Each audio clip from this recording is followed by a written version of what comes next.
जो है खर्राटे की समस्या, रात को सोते समय खर्राटे बहुत ही तेज आते हैं और मुंह से जो है आवाज़ आती है और कुछ समय के लिए से सांस रुक जाती है और उसके बाद अचानक से मेरी नींद टूट जाती है।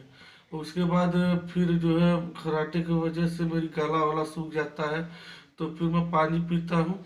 फिर उसके बाद सोता हूँ तो आधा एक घंटा पे, हर आधा एक घंटा पे मेरी नींद जो है टूटती रहती है, क्योंकि सांस रुक जाती है तो नींद जो है अचानक से मेरी टूटती रहती है। और इस वजह से मुझे जो है गला सूख जाता है, तो क्या कहते हैं कि प्यास बहुत लगती है और पानी पीने से जो है बार बार पेशाब भी जाना इस पड़ता है। समस्या से कितनी से प्रॉब्लम है आप? ये ये जो है रात वाली समस्या तो 2 साल से शुरू हुई है और खर्राटे की समस्या 10 साल से चल रही है। क्या किसी डॉक्टर को दिखाया बनारस में या कहीं?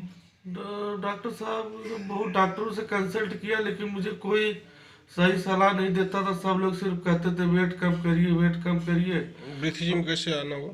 सर, मैं जो है न्यूज़पेपर रेगुलर पढ़ता था, दैनिक जागरण। हम्म। वहाँ पर वाराणसी के जो सबसे अच्छे अच्छे हॉस्पिटल्स थे उनके बारे में जो है निकलता रहता था, तो मैंने जो है उसमें जब खर्राटे शब्द पढ़े जो है, तो मुझे लगा कि इतना गारंटी से इलाज जो है लिखा है तो स्पेशलिस्ट डॉक्टर होंगे, डॉक्टर साहब होंगे। तो मैंने नेट पर सर्च किया आपके बारे में और उसके बाद मैं जो है अगले दिन यहाँ पर आ गया। जो है इस उम्मीद से कि मैं जल्दी से जल्दी जो है ठीक हो ठीक जाऊँगा। है, आप बिल्कुल ठीक होंगे।